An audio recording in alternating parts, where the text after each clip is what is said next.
Hello everyone, welcome to study studio academy. So ನಾನೀಗ already ಹಿಂದಿನ ಸೆಷನ್ನಲ್ಲಿ ನಿಮಗೆ ಸಿ-ಟೆಟ್ ಎಕ್ಸಾಮಿನ ನೋಟಿಫಿಕೇಷನ್ ಬಗ್ಗೆ ತಿಳಿಸ್ಕೊಂಡು ಕೊಟ್ಟಿದ್ದೀನಿ ಆ್ಯಂಡ್ ಅಪ್ಲಿಕೇಶನ್ ಹೇಗೆ ಹಾಕೋದು ಅನ್ನೋದನ್ನು ಒಂದು ಇನ್ಫಾರ್ಮೇಷನ್ ಕೊಟ್ಟಿದ್ದೀನಿ. ಸೊ ಇವತ್ತಿನ ಸೆಷನ್ನಲ್ಲಿ ಈಗ ಆಲ್ರೆಡಿ ಯಾರ್ಯಾರು ಕೆಲಸ ಮಾಡ್ತಾ ಇದ್ದೀರಾ, ಸೊ ವರ್ಕಿಂಗ್ ಪ್ರೊಫೆಷನಲ್ ಇದ್ದೀರಾ ಬಟ್ ಸ್ಟಿಲ್ ಸಿ-ಟೆಟ್ ಇನ್ನೂ ಕ್ಲಿಯರ್ ಆಗಿಲ್ಲ ಅಂತಂದರೆ 96 ಡೇಸ್ ಒಳಗಡೆ ಯಾವ ರೀತಿಯಾಗಿ ನೀವು ಪ್ರಿಪೇರ್ ಆಗಿ ಸಿ-ಟೆಟ್ಟನ್ನು ಕ್ವಾಲಿಫೈ ಮಾಡ್ಬೋದು, ದಟ್ ಟು ವಿತ್ 120+ ಮಾರ್ಕ್ಸ್. 150ಕ್ಕೆ 120ಕ್ಕಿಂತ ಹೆಚ್ಚು ಅಂಕಗಳನ್ನ ಗಳಿಸೋದು ಹೇಗೆ ಅನ್ನೋದನ್ನು ಇವತ್ತು ನಮ್ಮ ಚಾನಲಲ್ಲಿ ನಿಮಗೆ ತಿಳಿಸ್ಕೊಡ್ತಿದ್ದೀವಿ. So welcome to the road map of study studio academy of exclusive hand out. So ಏನೂ ಇಲ್ಲ, ಈಗ ಆಲ್ರೆಡಿ ನಿಮಗೆ ಗೊತ್ತಾಗಿದೆ ಸೆಪ್ಟೆಂಬರ್ 6ಗೆ ಎಕ್ಸಾಮ್ ಇದೆ ಅಂದರೆ ಹಾರ್ಡ್ಲಿ 96 to 95 ಡೇಸ್ ಮಿಕ್ಕಿದೆ, ಅಂದರೆ 3 ಮಂತ್ಸ್ ಇದೆ. ಆ್ಯಂಡ್ ನೀವು ಇದರಲ್ಲಿ ತುಂಬ ಇಂಪಾರ್ಟೆಂಟಾಗಿ ನೆನ್ಪಿಟ್ಕೊಳ್ಬೇಕಾಗಿರೋ ವಿಷಯ ಏನು ಅಂತಂದರೆ ನೋ ನೆಗೆಟಿವ್ ಮಾರ್ಕಿಂಗ್. ಸೊ ಇದರಲ್ಲಿ ನೆಗೆಟಿವ್ ಮಾರ್ಕಿಂಗ್ಸ್ ಇರೋದಿಲ್ಲ. ಸೊ ಹಾಗಾಗಿ ನೀವು ಎಲ್ಲ ಕ್ವೆಶನ್ಸ್ಗಳನ್ನು ಕೂಡ ಅಟೆಂಡ್ ಮಾಡ್ತಾ ಹೋಗ್ಬೋದು. ಸೊ ಟೋಟಲ್ ಆಗಿ ನಮ್ಮ ಈ ಒಂದು ಸ್ಟಡಿ ಪ್ಲ್ಯಾನ್ನ ಫಾರ್ ವರ್ಕಿಂಗ್ ಪ್ರೊಫೆಷನಲ್ ಯಾರ್ಯಾರು ಕೆಲಸ ಮಾಡ್ತಾ ಇದ್ದೀರೋ ಕೆಲಸ ಮಾಡಿಕೊಂಡೇ ಹೇಗೆ ಸಿ-ಟೆಟ್ನ ಕ್ಲಿಯರ್ ಮಾಡ್ಕೊಳ್ಬೇಕು ಅನ್ನೋ ಪ್ಲ್ಯಾನ್ ಆಗುತ್ತೆ. ಸೊ 3 ಫೇಸ್ ಆಗಿ ಡಿವೈಡ್ ಮಾಡಿದ್ದೀವಿ. ಇದನ್ನು ನೀವು ಬ್ಯಾಲೆನ್ಸ್ ಮಾಡಿದ್ದೇ ಆಗಿದ್ದಲ್ಲಿ ವೆರಿ ಫಸ್ಟ್ ಅಟೆಂಪ್ಟಲ್ಲೇ ನೀವು ಸಿ-ಟೆಟ್ ಎಕ್ಸಾಮನ್ನು ಕ್ಲಿಯರ್ ಮಾಡ್ಬೋದು. ಸೊ ಈಗ ಯಾವ ಥರ ಪ್ಲ್ಯಾನ್ ಮಾಡಿದ್ದೀವಿ ಅಂತಂದರೆ ವಾರಕ್ಕೆ ಅಂದರೆ ದಿನ 2 to 2.5 hours on weekdays. So Monday to Friday or ಸ್ಯಾಟರ್ಡೇವರೆಗೂ ಕೆಲಸ ಮಾಡ್ತಾ ಇರೋರು 2 ರಿಂದ 2.5 ಅವರು ನೀವು ಡೈಲಿ ಕೊಟ್ಟರೆ it's more than enough. And ವೀಕೆಂಡಲ್ಲಿ ಒಂದು 5 ಅವರ್ಸ್ ಟೈಮನ್ನು ಅಂದರೆ ಬೆಳಗ್ಗೆ ಒಂದು 2 ಅವರು, ಸಂಜೆ ಒಂದು 2 ಅವರು, ಆ ಥರ ಒಂದು ಪ್ಲ್ಯಾನಿಂಗನ್ನು ಮಾಡ್ಕೊಳ್ಬೋದು. ಸೊ ಇದು ನಾವು ನಿಮಗೆ ಕೊಡ್ತಿರುವಂತಹ ಒಂದು ಸ್ಟ್ರಾಟಜಿಕ್ ಪ್ಲ್ಯಾನ್. ನಿಮ್ಮ ಒಂದು ಡೈಲಿ ರೊಟೀನ್ ಹೇಗಿರುತ್ತೆ, ನಿಮ್ಮ ಕೆಲಸ ಹೇಗಿರುತ್ತೆ, ಬೇಸ್ಡ್ ಆನ್ ದಟ್ ನೀವು ಇದನ್ನೇ ನೋಡಿಕೊಂಡು ಒಂಚೂರು ಚೇಂಜಸ್ ಕೂಡ ಮಾಡ್ಕೊಳ್ಬಹುದು. So concept foundation and core syllabus mastery. So June 1ರಿಂದ ಜೂನ್ 15ನೇ ತಾರೀಕು ಒಳಗಡೆಗೆ ನಮಗೆ ಟೋಟಲ್ 45 ದಿನ ಸಿಗುತ್ತೆ. ಸೊ ಈ 45 ದಿನದಲ್ಲಿ ನಾವು ಫಸ್ಟ್ ಏನನ್ನು ಕಲಿಬಹುದು ಅಂತಂದರೆ childhood development and ಪೆಡಗಾಗಿ, dedicate your high energy morning slots of foundation theory. So ಕೆಲವೊಂದು ಚೈಲ್ಡ್ಹುಡ್ ಡೆವಲಪ್ಮೆಂಟಲ್ಲಿ ಕೆಲವೊಂದು ಫೌಂಡೇಶನ್ಸ್ ಥಿಯರಿ ಅಂತ ಬರುತ್ತೆ. ಯಾವ್ಯಾವು ಅಂತಂದರೆ ಪಿಯಾಜೆಟ್ಟೋ, ವೈಗಾಟ್ಸ್ಕಿ, ಕೊಹೆಲ್ಬರ್ಗು ಇವುಗಳೆಲ್ಲವೂ ಬರುತ್ತೆ. ಈ ಒಂದು ಬಾಲ ವಿಕಾಸನ ಬೋಧನಾ ಶಾಸ್ತ್ರದ ಬಗ್ಗೆ ನೀವು ಗಮನ ಕೊಟ್ಟರೆ ಕಂಪ್ಲೀಟಾಗಿ ಸೊ ನಿಮ್ದೇನು 30 ಮಾರ್ಕ್ಸ್ ಇರುತ್ತೋ CDP ಅದು ಆರಾಮಾಗಿ ನೀವು ತೊಗೊಳ್ಬಹುದು. Next core content area. So ಯಾವುದು ನಾವು ಯಾವ ಸಬ್ಜೆಕ್ಟ್ ಟೀಚರ್ ಆಗಬೇಕು ಅಂತ ಇದ್ದೀವೋ ಅದ್ರದ್ದು ಕಂಟೆಂಟ್ ಏರಿಯಾ ಅಲೈನ್ಮೆಂಟ್ ನೋಡ್ಕೊಳ್ಬೇಕು. ಸೊ ಪೇಪರ್ 1 ಬರೆಯೋರು ಕ್ಲಾಸ್ 1ನೇ ತರಗತಿಯಿಂದ 5ನೇ ತರಗತಿವರೆಗೂ ಓದಬೇಕು. ಪೇಪರ್ 2 ಬರೀ ಪೇಪರ್ 2 ಮಾತ್ರ ಬರೀತೀನಿ ಅನ್ನೋರು ಕ್ಲಾಸ್ 6ರಿಂದ 8 ಮ್ಯಾಥ್ಸ್ ಅಥವಾ ಸೈನ್ಸ್ ಆರ್ ಸೋಷಿಯಲ್ ಟೆಕ್ಸ್ಟ್ ಬುಕ್ಕನ್ನು ಓದಬೇಕು. ಸೊ ನನ್ನ ಕೇಳೋದಾದರೆ ಬರೀ 1ನೇ ತರಗತಿ ಲೈಕ್ ಪೇಪರ್ 1 ಮಾತ್ರ ಬರೀತೀನಿ, ಪೇಪರ್ 2 ಬೇಡ ನನಗೆ ಅನ್ನೋ ಥರದ್ದೆಲ್ಲ ಬೇಡ. ಸೊ ಪೇಪರ್ 1 ಪೇಪರ್ 2 ಎರಡೂ ಬರೀರಿ. So it would be easy and useful for you. Next weekend focus. Spend weekends establishing a structured language framework. So ವಾರದ ಕೊನೆಯಲ್ಲಿ ಅಥವಾ ವಾರಾಂತ್ಯದಲ್ಲಿ ಭಾಷೆಗಳ ಮೇಲೆ ಗಮನ ಕೊಡಿ. ಭಾಷೆ 1, ಭಾಷೆ 2 ಇರುತ್ತಲ್ಲ, ಅದ್ರ ಬೋಧನಾಶಾಸ್ತ್ರ ಮತ್ತು ವ್ಯಾಕರಣದ ಮೇಲೆ ನೀವು ಗಮನ ಕೊಟ್ಟರೆ ಸೊ ಈಸಿಯಾಗಿ ನೀವು ಒಂದೇ ವಾರದಲ್ಲಿ ಚೈಲ್ಡ್ಹುಡ್ ಡೆವಲಪ್ಮೆಂಟ್ CDPನೂ ನೋಡಿರ್ತೀರಾ, ಸೈನ್ಸ್ ಆ್ಯಂಡ್ ಮ್ಯಾಥ್ಸನ್ನು ನೋಡ್ದಂಗೆ ಆಗುತ್ತೆ, ಆ್ಯಂಡ್ ಲ್ಯಾಂಗ್ವೇಜನ್ನು ನೋಡ್ದಂಗೆ ಆಗುತ್ತೆ. ಸೊ ಯಾವ ರೀತಿ ಪ್ಲ್ಯಾನ್ ಮಾಡ್ಕೊಳ್ಬೇಕು ಹಾಗಾದರೆ ಅಂತ ಹೇಳ್ತೀನಿ. ಸೊ ಫೇಸ್ 1ನಲ್ಲಿ ಇದನ್ನು ತರಲಿಟ್ಕೊಳ್ಳಿ. ಯಾಕಂದರೆ ಸಮ್ಟೈಮ್ಸ್ ಏನಾಗುತ್ತೆ, ಬರೀ CDP ಓದ್ತಾ ಲ್ಯಾಂಗ್ವೇಜು ಮತ್ತು ಕೋರ್ ಕಂಟೆಂಟ್ಗೆ ಟೈಮ್ ಕೊಡೋಕ್ಕೆ ಆಗಿರಲ್ಲ, ಅಥವಾ ಲ್ಯಾಂಗ್ವೇಜು ಕೋರ್ ಕಂಟೆಂಟ್ಗೆ ಟೈಮ್ ಕೊಟ್ಟು CDPಗೆ ಟೈಮ್ ಕೊಡೋಕ್ಕಾಗಿರಲ್ಲ. ಸಮ್ಟೈಮ್ಸ್ ಆ ಎರಡರಲ್ಲೂ ಜಾಸ್ತಿ ಚೆನ್ನಾಗಿ ಬಂದಿರುತ್ತೆ ಬಟ್ ಇದರಲ್ಲಿ ಮಾರ್ಕ್ಸ್ ಬಂದಿರಲ್ಲ. ಸೊ ಎಲ್ಲ ಆ್ಯಡ್ ಆನ್ ಆಗಿ ಕ್ವಾಲಿಫೈಯಿಂಗ್ ಬರಲ್ಲ. ಸೊ ಹಾಗಾಗಿ ಎಲ್ಲ ಬ್ಯಾಲೆನ್ಸ್ಡ್ ಆಗಿ ಟೈಮ್ ಕೊಡ್ತಾ ಹೋಗಬೇಕು. ಫೇಸ್ 2 ಅಲ್ಲಿ question application and speed building. So ಏನು ಮಾಡಬೇಕು ಅಂತಂದರೆ ನೀವು ಕ್ವೆಶನ್ ಪೇಪರ್ಗೆ ಅಂದರೆ ಕ್ವೆಶನ್ ಅಪ್ಲಿಕೇಶನ್ ಅಂತಂದರೆ ಒಂದು 30ರಿಂದ 40 ಟಾರ್ಗೆಟೆಡ್ MCQs ಅಂತ ಇರುತ್ತೆ. ಆ MCQsಗಳನ್ನ ಸಾಲ್ವ್ ಮಾಡ್ತಾ ಹೋಗಬೇಕು. ಸೊ ಈ MCQs ಎಲ್ಲಿ ಸಿಗುತ್ತೆ, ಡೋಂಟ್ ವರಿ, ನಮ್ಮ ಚಾನಲಲ್ಲಿ ನಿಮಗೆ ಈ ಕಂಪ್ಲೀಟ್ MCQsಗಳನ್ನ ಮಾಕ್ ಟೆಸ್ಟ್ ರೀತಿಯಲ್ಲಿ ಕೊಡ್ತಾ ಹೋಗ್ತೀವಿ. ಈಗ ಆಲ್ರೆಡಿ ಸಿ-ಟೆಟ್ ವಾಟ್ಸಪ್ ಗ್ರೂಪಿಗೆ ಜಾಯಿನ್ ಆಗಿದ್ದಾರೆ. ಸೊ ನಾನು ಆಲ್ರೆಡಿ ಪ್ರೀವಿಯಸ್ ವೀಡಿಯೋದಲ್ಲಿ ಹೇಳ್ದಂಗೆ ಇಂಟ್ರೆಸ್ಟ್ ಇರೋರು ಜಸ್ಟ್ ಇಂಟ್ರೆಸ್ಟೆಡ್ ಅಂತ ಟೈಪ್ ಮಾಡಿದ್ರೆ ನಾವು ನಿಮಗೆ ವಾಟ್ಸಪ್ ಗ್ರೂಪ್ ಲಿಂಕ್ ಕಳಿಸ್ತೀವಿ. ಸೊ ದಟ್ ನೀವು ಆ ಗ್ರೂಪಿಗೆ ಜಾಯಿನ್ ಆಗ್ತಾ ಹೋಗ್ಬೋದು. Topic wise. ಸೊ ಪ್ರತಿಯೊಂದು ಟಾಪಿಕ್ ವೈಸೂ ನೀವು ಒಂದು ಅಟ್ಲೀಸ್ಟ್ 30ರಿಂದ 40 MCQsಗಳನ್ನ ಸಾಲ್ವ್ ಮಾಡಿದ್ದೆ ಆದರೆ ನಿಮಗೆ ಕ್ವೆಶನನ್ನು ಹೇಗೆ ಹ್ಯಾಂಡಲ್ ಮಾಡೋದು, ಕ್ವೆಶನ್ನ ಹೇಗೆ ಅರ್ಥ ಮಾಡ್ಕೊಳ್ಳೋದು ಅಂತ ಕೂಡ ಗೊತ್ತಾಗುತ್ತೆ. Then error analysis, maintain an error log book to track a conceptual traps in language. So ನೀವು ಯಾವ ಪರ್ಟಿಕ್ಯುಲರ್ ಕಾನ್ಸೆಪ್ಟ್ಗೆ ತಪ್ಪಾಗಿರೋ ಉತ್ತರನ ಕೊಡ್ತಾ ಇದ್ದೀರಾ. ಈಗ ಫಾರ್ ಎಕ್ಸಾಂಪಲ್ ಫ್ರ್ಯಾಕ್ಷನ್ ಅಂತ ಒಂದಿರುತ್ತೆ ಅಂತ ಅಂದ್ಕೊಳ್ಳಿ ಮ್ಯಾಥ್ಸಲ್ಲಿ. ಸೊ ಫ್ರ್ಯಾಕ್ಷನ್ಗೆ ನೀವು ಪದೇ ಪದೇ ಅದೇ ಕಂಟೆಂಟ್ ಮೇಲೆ ತಪ್ಪಾಗಿ ಉತ್ತರ ಕೊಡ್ತಾ ಇದ್ದೀರಾ. ಸೊ ನೀವು ಯಾವ್ಯಾವ ತಪ್ಪಾಗಿ ಉತ್ತರ ಕೊಡ್ತಿರ್ತೀರೋ ಒಂದು ಪುಸ್ತಕನ ಮೇಂಟೈನ್ ಮಾಡಿ, ಯಾವ್ಯಾವ ಕಂಟೆಂಟ್ ಮೇಲೆ ನೀವು ತಪ್ಪಾಗಿ ಉತ್ತರ ಕೊಡ್ತಾ ಇದ್ದೀರಾ ಅಂದ್ಬಿಟ್ಟು ಅಂತ. ಸೊ ಅದನ್ನು ಮೇಂಟೈನ್ ಮಾಡ್ಕೊಂಡು ಕೊನೆಯದಾಗಿ ಓಕೆ ಈ ಕಾನ್ಸೆಪ್ಟ್ಸ್ಗಳು ನನಗೆ ಕ್ಲಾರಿಟಿ ಇಲ್ಲ, ಆ ಕಾನ್ಸೆಪ್ಟ್ ಮೇಲೆ ನಾನು ವರ್ಕ್ ಮಾಡಬೇಕು ಅಂತ ಪ್ಲ್ಯಾನ್ ಮಾಡ್ಕೊಳ್ಳಿ. And weekend integration, complete 2 full and section specific. So ಹಳೆ ಪ್ರಶ್ನೆ ಪತ್ರಿಕೆಗಳೇನಿರುತ್ತೋ ಸೊ ಕನಿಷ್ಠ 2 ಅಥವಾ 3 ವರ್ಷದ ಹಳೆ ಪ್ರಶ್ನೆ ಪತ್ರಿಕೆಗಳನ್ನು ನೀವು ಸಾಲ್ವ್ ಮಾಡಲೇಬೇಕು. ಸೊ ಅವಾಗೇ ನಿಮಗೆ ಒಂದು ಪ್ಯಾಟ್ರನ್ ಕೂಡ ಗೊತ್ತಾಗುತ್ತೆ. ಸೊ ಫೇಸ್ 1ಅಲ್ಲಿ ನಾನು ಏನು ಹೇಳಿದೆ ನಿಮಗೆ, ಕಾನ್ಸೆಪ್ಟ್ ಫೌಂಡೇಶನು ಕೋರ್ಸ್ ಸಿಲೆಬಸ್ ಕಡೆ ಗಮನ ಕೊಡಿ 45 ದಿನ.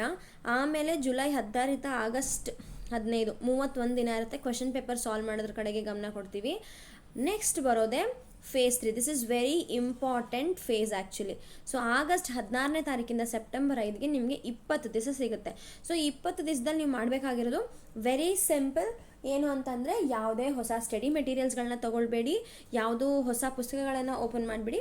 ನೀವು ಏನನ್ನು ಓದಿರ್ತೀರೋ ಅದೇ ಬುಕ್ಕಿಂದ ನೀವು ಕಂಪ್ಲೀಟ್ ರಿವಿಷನನ್ನು ಮಾಡಬೇಕು. ಸೊ ಯಾವುದೇ ಹೊಸ ವಿಷಯಗಳನ್ನು ಓದಲು ಹೋಗಬೇಡಿ, ಯಾವುದೇ ಹೊಸ ವಿಷಯ ನೋಡಬೇಡಿ. ಸೊ ಈಗ ಆಲ್ರೆಡಿ ನೀವು ಓದ್ತಾ ಇರಬೇಕಾದ್ರೆ ನೀವೇ ಒಂದು ನೋಟ್ಸನ್ನು ಪ್ರಿಪೇರ್ ಮಾಡ್ಕೊಂಡಿರ್ತೀರ ಅಲ್ವಾ.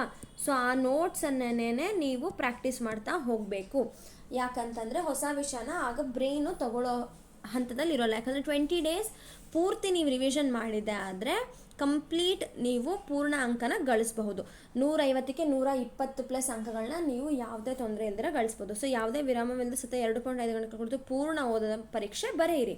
ಒಂದು ಕೆಲಸ ಮಾಡಿ, ಪ್ರೀವಿಯಸ್ ಇಯರ್ ಕ್ವೆಶನ್ ಪೇಪರ್ ಇರುತ್ತೆ ಅದನ್ನೇ ಪಿಕ್ ಮಾಡಿ, ಇಲ್ಲ ನಮ್ಮ ಚಾನಲಲ್ಲಿ ಎಷ್ಟೊಂದು ಕ್ವೆಶನ್ ಪೇಪರ್ಸ್ಗಳನ್ನ ಹಾಕ್ತಾ ಇರ್ತೀವಿ ಅದನ್ನು ಚೂಸ್ ಮಾಡಿಕೊಂಡು 2.5 ಅವರ್ಸ್ ನೀವೇ ಒಂದು ಮಾಕ್ ಟೆಸ್ಟ್ ಥರ ತೊಗೊಳ್ಳಿ. ಸೊ ದಟ್ ನಿಮಗೆ ಒಂದು ಐಡಿಯಾ ಬರುತ್ತೆ. ಇದು ಟೋಟಲ್ ಆಗಿ ನಾವು 3 ಫೇಸಸ್ ಆಗಿ ಡಿವೈಡ್ ಮಾಡಿದ್ದೀವಿ.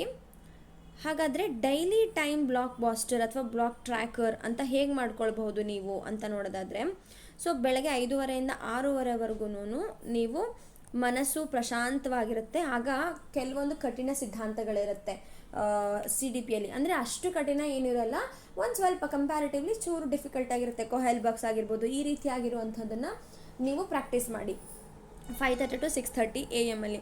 ಸೊ ಇದಕ್ಕೆ ರಿಲೇಟೆಡ್ ಆಗಿರುವಂತಹ ಎಲ್ಲ ವೀಡಿಯೋಸ್ಗಳನ್ನು ನಮ್ಮ ಚಾನಲಲ್ಲಿ ಅಪ್ಲೋಡ್ ಮಾಡ್ತಾ ಹೋಗ್ತಿರ್ತೀವಿ. ಸೊ ಚಾನಲ್ನ ಸಬ್ಸ್ಕ್ರೈಬ್ ಮಾಡಿಲ್ಲ ಅಂದರೆ ಸಬ್ಸ್ಕ್ರೈಬ್ ಮಾಡ್ಕೊಳ್ಳಿ.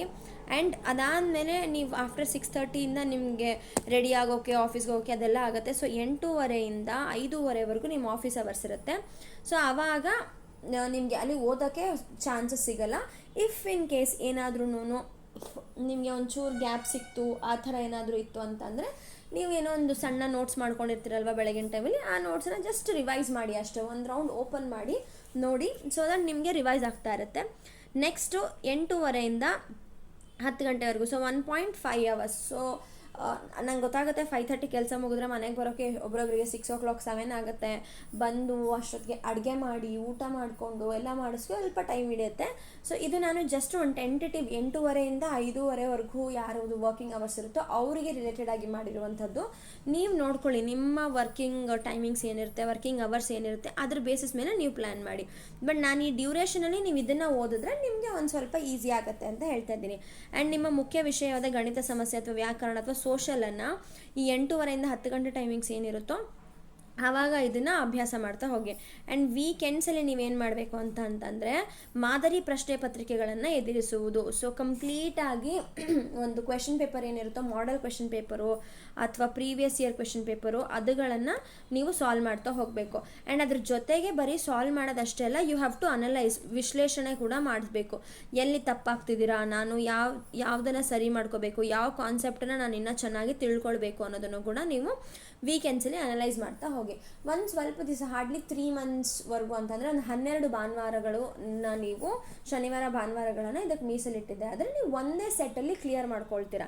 ಆ್ಯಂಡ್ ಮೋರ್ ಓವರ್ ಈಗ ನೆಕ್ಸ್ಟ್ ಎಲ್ಲ ಟೀಚರ್ಸ್ ಕಾಲ್ಫಾರ್ಮ್ ಆಗ್ತಾ ಇದೆ. PM ಶ್ರೀ ಸ್ಕೂಲ್ಸ್ದು ಟೀಚರ್ಸ್ ಕಾಲ್ಫಾರ್ಮ್ ಆಗಿದೆ ಈಗ ಆಲ್ರೆಡಿ. ಮಲ್ಲೇಶ್ವರಂ ಸ್ಕೂಲ್ ಮತ್ತು ಯಲಹಂಕದಲ್ಲಿರುವ ಕೇಂದ್ರೀಯ ವಿದ್ಯಾಲಯದಲ್ಲಿ ಕಾಲ್ಫಾರ್ಮ್ ಆಗಿದೆ. ಸೊ ಜೂನ್ 11ನೇ ತಾರೀಕು ಲಾಸ್ಟ್ ಡೇಟ್ ಇದೆ. ಯಾರ್ಯಾರು ಅಪ್ಲೈ ಮಾಡಬೇಕು ಅಂತಿದ್ರು ಅಪ್ಲೈ ಮಾಡ್ಬೋದು ಅದಕ್ಕೆ. ಸೊ ಇದಿಷ್ಟು ಪ್ಲ್ಯಾನನ್ನು ನೀವು ಮಾಡಿದ್ದೆ ಆದರೆ ಪ್ರಾಪರಾಗಿ ನೀವು ವರ್ಕೌಟ್ ಮಾಡಿಕೊಂಡ್ರೆ ಆರಾಮಾಗಿ ನೀವು ಎಕ್ಸಾಮನ್ನು ಕ್ಲಿಯರ್ ಮಾಡ್ಬೋದು. ಆ್ಯಂಡ್ ಇದೊಂದು ನೆನ್ಪಿಟ್ಕೊಳ್ಳಿ, ಪೆಡಗಾಗಿ ಪಾರ್ಟ್ ಏನಿರುತ್ತೋ, ಪೆಡಗಾಗಿ ಅಂದರೆ ಬೋಧನಾಶಾಸ್ತ್ರ ಏನಿರುತ್ತೋ ಎಕ್ಸಾಕ್ಟ್ಲಿ 75 to 150 ಮಾರ್ಕ್ಸು ಅದರಲ್ಲೇ ಸಿಗುತ್ತೆ ನಿಮಗೆ. ಎಂಟೈರ್ ಕ್ಯಾನ್ವಸ್ಸು ಪೆಡಗಾಗಿ ಮೇಲೆ ಡಿಪೆಂಡ್ ಆಗಿರುತ್ತೆ. ಈಗ ಮ್ಯಾಥ್ಸಲ್ಲೂ 15 ಕ್ವೆಶನ್ನು ಕಂಟೆಂಟ್ ಮೇಲೆ ಡಿಪೆಂಡ್ ಆಗಿದ್ದರೆ ಇನ್ನು ಮಿಕ್ಕಿರೋ 15 ಕ್ವೆಶನ್ಸು ಪೆಡಗಾಗಿ ಅಂದರೆ ಬೋಧನಾಶಾಸ್ತ್ರದ ಮೇಲೆ ಕೂಡ ಡಿಪೆಂಡ್ ಆಗಿರುತ್ತೆ. ಸೊ ಹಾಗಾಗಿ ಅದನ್ನು ಓದ್ಕೊಳ್ಬೇಕು ಪ್ರಾಪರಾಗಿ. ಈ ಪೆಡಗಾಗಿ ಪಾಠನ ನಮ್ಮ ಒಂದು ಚಾನಲಲ್ಲಿ ನಾವು ಹೇಳ್ತಾ ಹೋಗ್ತೀವಿ. ಸೊ ಚಾನಲ್ನ ಫಾಲೋ ಮಾಡಿದೆ ಆದರೆ ನಿಮ್ಗೆ ಆಲ್ರೆಡಿ ಇದ್ರ ಬಗ್ಗೆ ಇನ್ಫಾರ್ಮೇಷನ್ ಸಿಗ್ತಾ ಇರುತ್ತೆ. And since there is no penalisation for wrong answer, so ನಾನು ಆಲ್ರೆಡಿ ಹೇಳ್ದಂಗೆ ಯಾವುದೇ ನೆಗೆಟಿವ್ ಮಾರ್ಕಿಂಗ್ಸ್ ಇರೋದಿಲ್ಲ. ಸೊ ನೆಗೆಟಿವ್ ಮಾರ್ಕಿಂಗ್ಸ್ ಇಲ್ದಿರೋ ಕಾರಣ ನೀವು ಆರಾಮಾಗಿ ಎಲ್ಲ ಕ್ವೆಶನ್ಸ್ಗಳನ್ನು ಕೂಡ ಅಟೆಂಡ್ ಮಾಡ್ತಾ ಹೋಗಬಹುದು. ಸೊ ಇದಿಷ್ಟು ಇವತ್ತಿನ ಸೆಷನ್ನ ವಿಡಿಯೋ ಆಗಿತ್ತು. ಸೊ ನೆಕ್ಸ್ಟ್ ಸೆಷನ್ನಲ್ಲಿ CTET ರಿಲೇಟೆಡ್ ಆಗಿರುವಂತಹ CDPಯಲ್ಲಿ ಬರುವಂತಹ ಕೊಹೆಲ್ಬರ್ಗ್ ಥಿಯರಿ ಬಗ್ಗೆ ನಾನು ನೆಕ್ಸ್ಟ್ ವಿಡಿಯೋದಲ್ಲಿ ತಿಳಿಸ್ಕೊಡ್ತಾ ಹೋಗ್ತೀನಿ. ಯಾವ ರೀತಿಯಾಗಿ ಕೊಹೆಲ್ಬರ್ಗ್ ಥಿಯರಿ ಮೇಲೆ ಕ್ವೆಶನ್ಸ್ಗಳು ಬರುತ್ತೆ, ಪ್ರೀವಿಯಸ್ ಇಯರಿಂದ ಟಾಪ್ 5 ಕ್ವೆಶನ್ಸನ್ನು ಸಾಲ್ವ್ ಮಾಡ್ತಾ ಹೋಗ್ತೀವಿ. ಸೊ ಇನ್ನು ಚಾನಲ್ನ ಯಾರು ಸಬ್ಸ್ಕ್ರೈಬ್ ಮಾಡಿಲ್ವೋ ಸಬ್ಸ್ಕ್ರೈಬ್ ಮಾಡ್ಕೊಳ್ಳಿ. ಆ್ಯಂಡ್ ಅದ್ರ ಜೊತೆಗೆ ಈಗ ಆಲ್ರೆಡಿ ಹೇಳ್ದಂಗೆ ಯಾರಾದರೂ ನಿಮಗೆ CTET CDP ಕಲ್ತ್ಕೊಳ್ಳೋಕ್ಕೆ ಇಂಟ್ರೆಸ್ಟ್ ಇರೋರಾಗಿದ್ದಾರೆ ನಮ್ಮ ವಾಟ್ಸಪ್ ಚಾನಲಲ್ಲಿ ನಿಮ್ಮನ್ನ ಸಪ್ರೇಟಾಗಿ ಆ್ಯಡ್ ಮಾಡ್ತೀವಿ. ಸೊ ಜಸ್ಟ್ ನೀವು ಮಾಡಬೇಕಾಗಿರೋದು ಹಾಯ್ ಆರ್ ಇಂಟ್ರೆಸ್ಟೆಡ್ ಅಂತ ಒಂದು ಕಮೆಂಟ್ ಹಾಕಿದ್ರೆ ನಮ್ಮ ಚಾನಲ್ಗೆ ನಿಮ್ಮನ್ನು ಎಕ್ಸ್ಕ್ಲೂಸಿವ್ ಆಗಿ ಆ್ಯಡ್ ಮಾಡ್ತೀವಿ. ಅಲ್ಲಿ ನಿಮಗೆ ಕಂಪ್ಲೀಟಾಗಿ ನೋಟ್ಸ್ಗಳಾಗಿರಬಹುದು, ಪ್ರೀವಿಯಸ್ ಇಯರ್ ಕ್ವೆಶನ್ಸ್ ಪೇಪರ್ ಆಗಿರ್ಬೋದು, previous year papers question papers ಎಲ್ಲನೂ ಸಿಗ್ತಾ ಹೋಗುತ್ತೆ. ಆ್ಯಂಡ್ ಇದ್ರ ಜೊತೆಗೆ ನಮ್ಮ ಚಾನಲಲ್ಲಿ ಈಗ ಆಲ್ರೆಡಿ ಸ್ಮಾರ್ಟ್ ಬದುಕು ಅನ್ನುವ ಶೀರ್ಷಿಕೆಯಡಿ ನಾವು ಈಗ ಆಲ್ರೆಡಿ ರೆಸ್ಯೂಮೆ ರೆಡಿ ಮಾಡೋದು ಹೇಗೆ ಆ್ಯಂಡ್ ಇಂಟರ್ವ್ಯೂವನ್ನು ಕ್ರ್ಯಾಕ್ ಮಾಡಬೇಕು ಅಂತಂದರೆ ಬೇಕಾಗಿರುವಂತಹ ಒಂದು ಬೇಸಿಕ್ ಇನ್ಫಾರ್ಮೇಷನ್ ಅಥವಾ ಬೇಸಿಕ್ ಥಿಂಗ್ಸ್ ಏನು ಅನ್ನೋದನ್ನು ನಾವು ಸ್ಮಾರ್ಟ್ ಬದುಕು ಇನಿಷಿಯೇಟಿವ್ ಅಂಡರಲ್ಲಿ ಶುರು ಮಾಡ್ತಾ ಇದ್ದೀವಿ. ಸೊ ಹಾಗಾಗಿ ಚಾನಲ್ನ ಎಲ್ಲರೂ ಬೇಗ ಬೇಗ ಸಬ್ಸ್ಕ್ರೈಬ್ ಮಾಡ್ಕೊಳ್ಳಿ. ಇಷ್ಟ ಆಗಿರೋರು ಲೈಕ್ ಮಾಡಿ, ಶೇರ್ ಮಾಡಿ, ಹಾಗೆ ಕಮೆಂಟ್ ಮಾಡಿ. ಮುಂದಿನ ಸತಿ ಮತ್ತೊಂದು ಹೊಸ ಕಂಟೆಂಟೊಂದಿಗೆ ಸಿಗ್ತೀನಿ. ಧನ್ಯವಾದಗಳು.